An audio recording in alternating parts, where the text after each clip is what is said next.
안녕하십니까. 3월 11일 저녁 김경국TV 시작하겠습니다. 이재명 민주당 대표가 연일 막말에 가까운 강경 발언으로 비명행사 프레임 탈출에 안간힘을 쏟고 있습니다.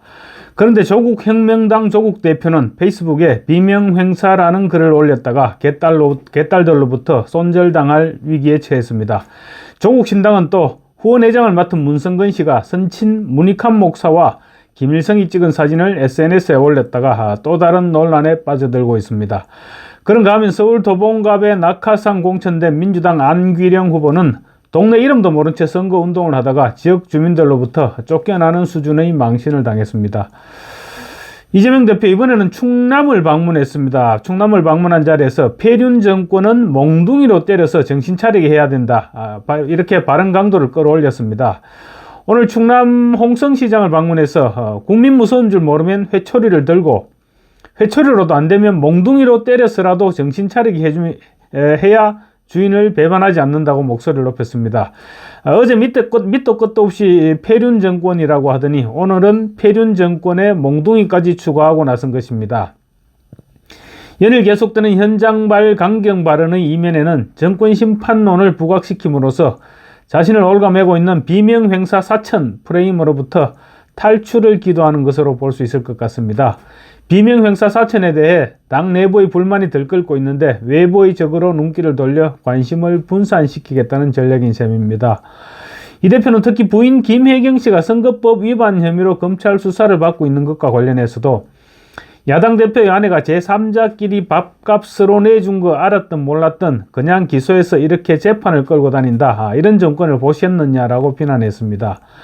경기도 5급 공무원인 배소연 씨가 김혜경 씨를 수행하면서 경기도 법인카드로 김혜경 씨 일행의 밥값을 계산했다가 선거법 위반 혐의로 실형을 선고받았고 김혜경 씨에 대해서도 선거법 위반 혐의로 조사를 하는 데 대해서 이를 두고 죄 없는 자기 마누라를 조사한다 이런 식으로 주장하고 있는 것입니다. 그러면서 또 권력은 고스톱을 쳐서 딴 것도 아니다 라는 식의 천박한 표현을 동원해가면서 윤석열 정권을 비판했습니다. 이 대표가 이처럼 비명행사 프레임에서 빠져나가려고 안간힘을 쏟고 있는 것과는 달리 지역구는 민주당, 비례대표는 조국 신당이라면서 선거 협력을 강조하던 조국 혁명당 조국 대표가 자신의 SNS에 비명행사 공천이라는 글을 적었다가 수정한 사실이 뒤늦게 알려졌습니다. 이를 두고 이재명 민주당 대표의 강성 지지층, 그러니까 개딸들은 조 전 장관이 사실상 반명임을 공개 선언한 것이라면서 융단 폭격을 퍼붓고 있습니다. 그런 상황에서 오늘 아침 조선일보의 조국 혁명당의 비례대표 지지율이 더불어민주연합을 앞선 것으로 나타나면서 개딸들의 심기는 더욱 불편해지고 있을 것입니다. 이재명 대표 역시 모르긴 해도 조국 혁명당에 대해서 심기가 많이 불편할 것으로 보입니다. 그래서 비명행사가 조국의 뒷덜미를 잡게 되는 것이 아닌지나 모르겠습니다. 오늘 알려진 바에 따르면 조국 대표는 지난 8일 자신의 페이스북에 TV조선의 분석이라는 제목의 글을 게시했습니다. 조 대표는 이 글에서 민주당 비례정당과 조국 신당을 합산하면 국민의 미래를 뛰어넘는다는 게 포인트다 이렇게 지적했습니다. 그러면서 비명행사 공천을 거치면서 샤이 민주당은 더 심해졌다. 투표를 포기하려면 민주당 지지자가 조국 신당 찍어주려고 투표장에 나간 김에 민주당 후보까지 찍어주게 되는 결과가 되는 것이다. 이렇게 주장했습니다. 그러자 개딸들이 곧바로 불만을 쏟아냈습니다. 친문과 친명의 공천 갈등이 막 폭발한 상황에서 문재인 정부 청와대의 민정수석과 법무부 장관을 지낸 조 대표가 언론 등이 이 대표를 비판할 때 사용하는 문구인 비명행사를 거론했다는 것이 이유입니다. 개딸들은 인터넷 커뮤니티 등을 통해서 조국이 드디어 커밍아웃을 했다. 반명이라고 본인이 자백했다. 조국과 연대는 사실상 끝났다는 등의 글을 게시했습니다. 불만이 계속되자 조 대표는 페이스북 글에서 비명행사가 포함된 부분을 급히 삭제했지만 개딸들의 비판은 잦아들지 않고 있습니다. 다시 조 대표는 페이스북에 저는 비명행사란 말을 한 번도 사용한 적이 없습니다 라면서 인용한 TV조선의 분석 내용을 저희 말로 오인하신 분들이 많아 해명합니다. 양지해 주십시오 라는 글을 올렸습니다. 많이 놀랐던 것 같습니다. 그럼에도 개딸들의 불은 아직 풀리지 않은 모습입니다. 개딸들은 비명행사 언급이 정당했으면 왜 그 부분만 도려내느냐. 뭐가 문제인지 아직도 모르고 있다. 우리가 분노하는 건 그 단으로 민주당 갈표를 한 장이라도 더 뺏어가려고 했기 때문이라면서 분노를 표출했습니다. 조국 신당은 비명 행사와 함께 또 김일성 논란에도 뒷덜미를 잡히고 있습니다. 고 문익환 목사의 아들 배우 문승근 씨가 SNS에 과거 선친이 밀입북했을 때 북한 김일성 주석과 함께 찍은 사진을 게시했습니다. 그런데 문승근 씨는 최근 조국 혁신당 후원회장을 맡아서 활동 중이죠. 따라서 지금 시점에 그런 사진을 SNS에 포스팅한 배경을 놓고 여러 말들이 나오고 있는 것입니다.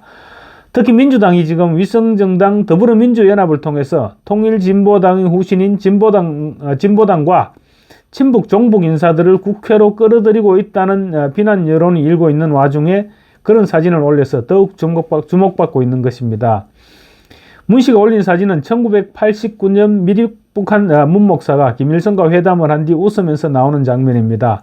김일성이 누굽니까? 동족 상잔의 비극을 일으켜 100만 명이 넘는 인명피해를 입혔던 독재자입니다.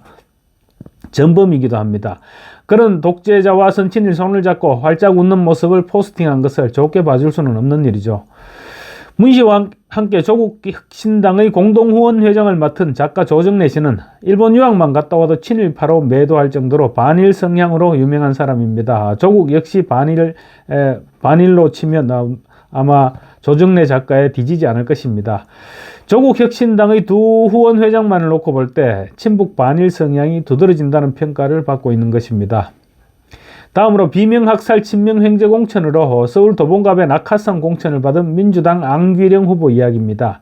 안 후보가 지역구를 돌아다니면서 여기가 무슨 동이냐 이렇게 물어보는 지역 주민들의 질문에 제대로 답을 못했던 것으로 확인됐습니다.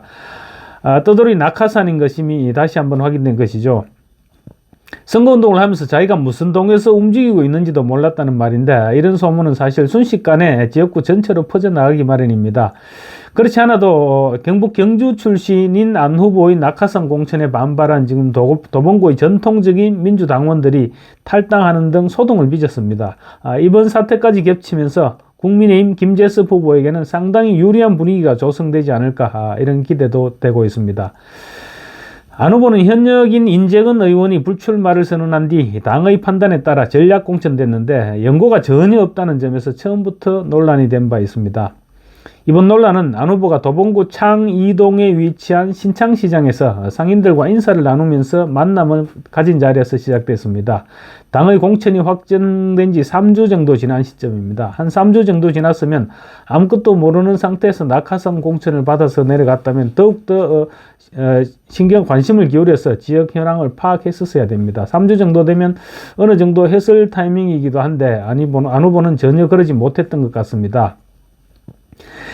여기가 무슨 동이냐 이렇게 상인이 질문했습니다. 그랬는데 안 후보가 제대로 답변하지 못하는 장면이 지금 논란이 되고 있는 것입니다. 이 상인은 아마도 낙하산 공천을 받아서 내려온 안규령 후보가 영 마음에 들지 않았던 것 같습니다. 이 상인은 안 후보가 대답을 못하자 좀 알고 다니시라 욕먹는다 이렇게 호통을 쳤다고 합니다. 그러면서 2번 질문으로 길 건너 시장을 가리키면서 그렇다면 저기는 몇 동이냐 이렇게 질문했는데 안 후보는 또 답변을 하지 못했던 것입니다. 보다 못한 다른 상인들이 옆에서 정답을 알려주면서 아이고 우리 후보님 이제 왔지 않느냐 이렇게 감사 안기도 했는데 사실 지난번 방문 때도 안 후보는 비슷한 취지의 질문에 제대로 답변을 하지 못했다고 합니다. 그래서 상인들은 달라진 게 전혀 없다 이러면서 더 큰 실망감을 드러냈다고 합니다. 특히 창이동 신창시장은 도봉구 내에서 시장의 규모가 가장 클 뿐만 아니라 유권자의 수도 가장 많기 때문에 정치적으로도 가장 중요한 곳으로 통한다고 합니다. 안 후보는 YTN 아나운서로 근무하다 지난 2022년 이재명 민주당 대선 후보 캠프에 영입됐다가 최근 당 대변인을 맡았지만 전혀 연고가 없는 도봉구 전략 공천을 놓고 온갖 뒷말들이 나돌았는데 이번 시장 방문에서 결정타를 맞은 것으로 보입니다. 김재섭 국민의힘 도봉갑 후보는 SNS를 통해서 도봉구는 민주당이 후보를 내면 당연히 뽑아줘야 되는 그런 민주당의 호구인가? 아무리 무연고 낙하산 공천이라고 하더라도 이건 좀 너무하다라고 지적했습니다. 그러면서 후보님이 모르고 가신 그곳은 도봉갑 지역에서 가장 큰 시장으로 저희 어머니가 우리 가족의 식사를 준비하기 위해 장을 보던 신창시장이다. 행정구역상으로는 도봉갑에서 인구가 가장 많은 창이동이다. 그리고 또 후보님이 헷갈린 길 건너편 시장은 창삼동의 창동 골목 시장이고 저와 제 아내가 주말에 장을 보러 다니는 단골 코스다. 이렇게 설명해 줬습니다.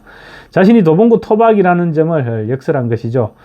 이번 파동으로 찐 도봉구 일꾼으로 불리는 국민의힘 김재섭 후보가 배지에 한 발짝 더 다가선 것으로 보입니다. 감사합니다.